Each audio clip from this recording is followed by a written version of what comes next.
Hi, loves. Welcome back to Pretty Culture 101 with Nia Zamar. I'm your host, Tanya. This week, we're going to be talking about gender norms. So, I just felt like it was really important to have this conversation because we talked a lot about race and culture last time, and I feel like that was specific to that, but there's also a lot of things that have to do with gender specifically that come up, and I want to talk about gender and sexuality as kind of like one lump. So the next few segments are going to be dedicated to that for this series. So today I want to talk about gender norms because I feel like gender norms are a big part of how we understand beauty. It's at the root of many of our first initial understandings of what beauty was. It's the moments when we're small children and people say things to us about like, oh, you're a girl, so you should really like that pink dress. I'm going to put this pink dress on you.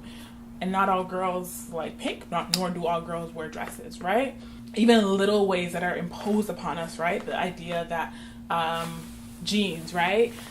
Women's jeans often don't have pockets. Like, we don't want to put things in our pockets too. Like, bro, what's up with that? But it's assumed that we're going to have a purse, so we don't need the pocket kind of thing. The way that the subtleties of gender are imposed and taught to us and socialized to us, that it then impacts our very linear understandings of what it means to be any particular gender.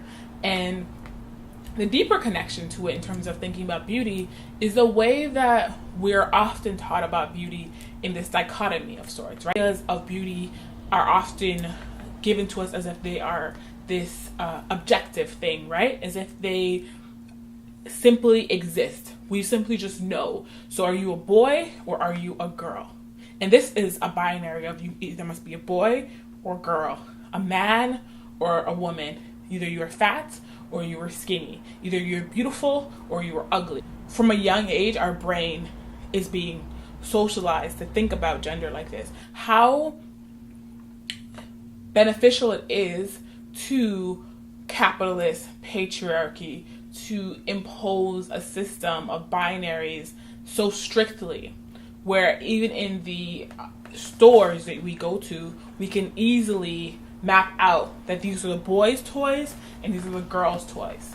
And I know that for some of us, we're like, well, obviously, because it's socialized to us so well that we think it's always been this way. There's so many books out there that talk about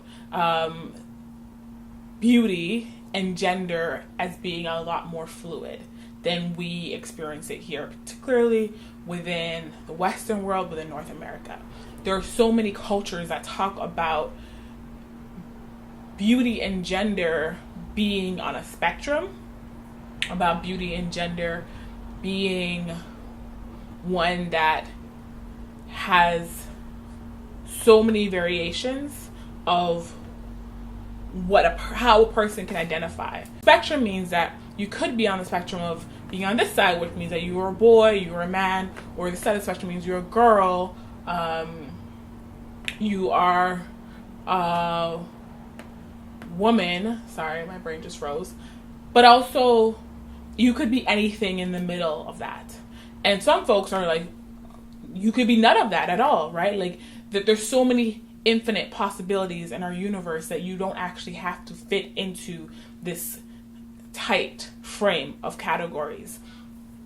So when we start talking about, okay, so why is it that our understanding of gender, so specifically, I actually want to be a little bit more clear with this. So when we start thinking about this binary, we say, okay, well, what does it mean to sit outside of this box of this binary? It means that you could be a man who expresses himself using makeup, or a man who likes to wear skirts, or a woman who does not express herself with makeup, or does express herself with makeup but might wear the makeup differently, or a woman who prefers men's clothing. Or you can be a person who identifies as genderqueer, which means that you don't necessarily fall in either of those categories, or gender nonconforming, which means you're basically like, these categories don't fit for me, I don't conform to these, and I don't really feel like I need to have a set category of what my gender is.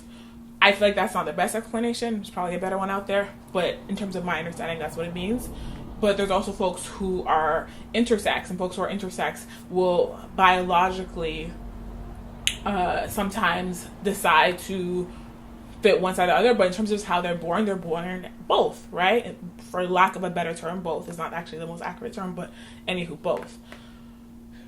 And folks who are transgender, who might transition from one gender to another gender. I'm giving you all these explanations because I want you to understand that biologically speaking, socially speaking, mentally speaking, everything tells us and gives us proof that our understanding of gender is actually fluid. That's what I was speaking about earlier around our understandings of like capitalism and patriarchy, and how capitalism and patriarchy benefits from having power structures, right? And because of power structure, because if you can clearly define that something is either this or either that, then you can define who has power and who does not, who is desirable, who is not desirable.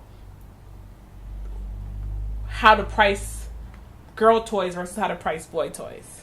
How to price men's clothing versus how to price women's clothing. How to price makeup versus how not to price makeup. How to sell makeup by telling women that they don't necessarily fit the qualifications of beauty, therefore you need to buy this product. Is this making sense to y'all? So it is beneficial to capitalism, it's beneficial to patriarchy for us to believe this, but in actuality everything around us tells us it's not true. So what do we do about this, right? Because I think that this has impacts, which is everything I talk about here. I bring it up because it impacts us so much. It impacts those of us who are wanting to peacock a little more, who want to be a little bit more of ourselves. What the trick is about patriarchy and capitalism is it makes us think that I don't want to frame this. It makes us think that we're actually better.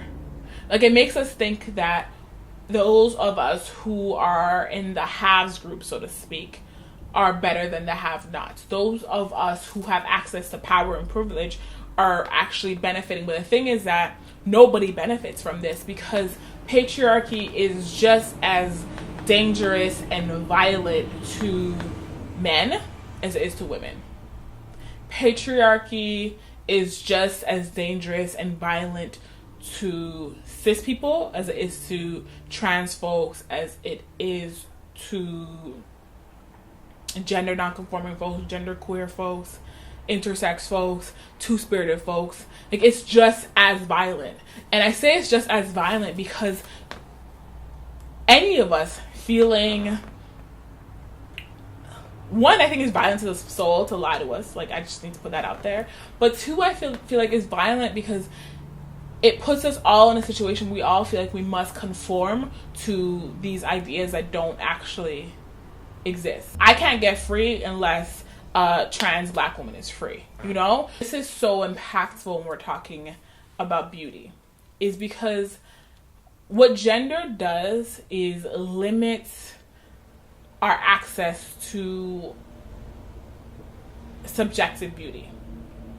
We all want subjective beauty, right? Objective beauty is this idea that beauty is this one monolithic standard. It is binary. Either you are it or you're not it. You fit in it or you're out of it.